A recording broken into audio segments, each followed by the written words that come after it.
Pep Guardiola just rebuilt Manchester City with 7 new pieces, and 2 of them just scored on their debut. If you thought the dynasty was fading, think again. Rayan Aït-Nouri, Marcus Bettinelli, Rayan Cherki, Tijjani Reijnders, Sverre Nypan, James Trafford, and Omar Marmoush. 2 of them already impacted the scoreline on debut, 1 may replace Ederson, and another could solve the left-back conundrum City have flirted with for years.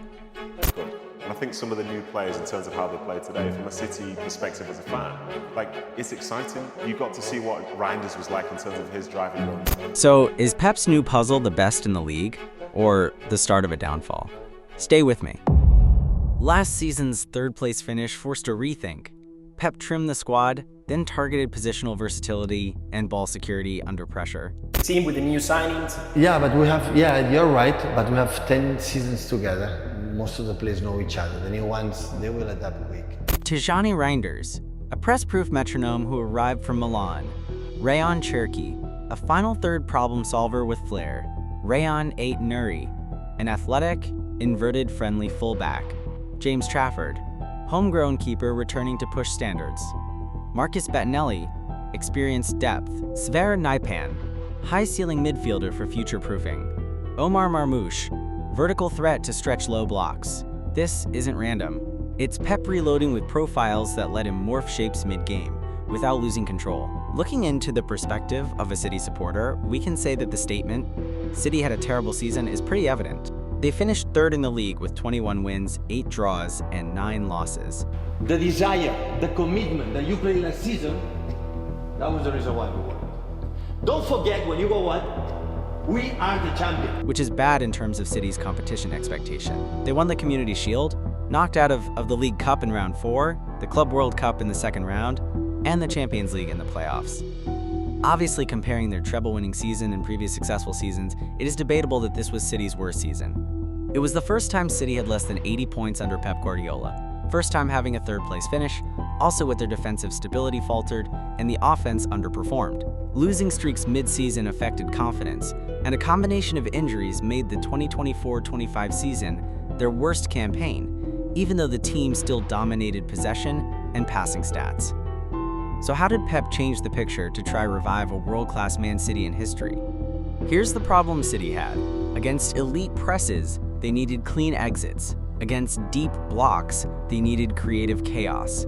But losing senior leaders magnified it. The question is, could Pep build a squad that passes through pressure and also breaks parked buses without burning out his core 11, especially for the likes of teams like Arsenal who thrive through defensive setups?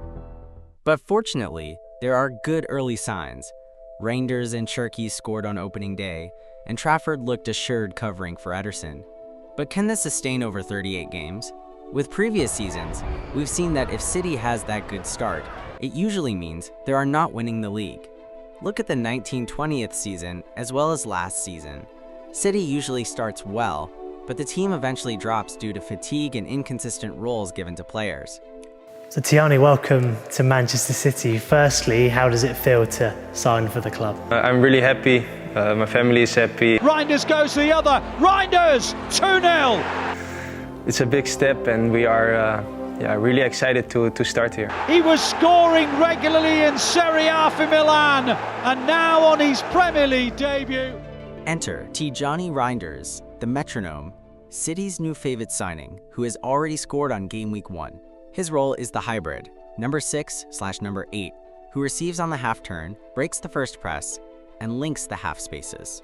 Elite scanning combined with his first touch, he was Milan's midfield engine and arrives as Serie A's 24-25th top midfielder, perfect for City's 3-2-5 and box midfield patterns. His effect will drive faster circulation, leading to more touches for wingers in isolation, where shot quality rises. He scored on his league debut, the exact, arrive late, finish clean profile Pep wants from the right -8 lane. I'm very excited for play to the Manchester City. It's the biggest club in Europe. I love the style of play. It's very important for me, and it's my choice. And I think it's the best choice in my career, because the Manchester City the best for me. Rayan Cherki, the little magician, a right-sided playmaker/winger or free 10 who overloads the right half space with cut-ins, reverse passes, and disguised through balls. City needed a 1v1 unlocker after losing established creators. Cherki adds improvisation and shot-creating actions from tight pockets. He scored on debut, evidence his instincts translate to Premier League tempo. But how do you protect the right channel when Cherki drifts inside? We'll get to Pep's rotation in a second.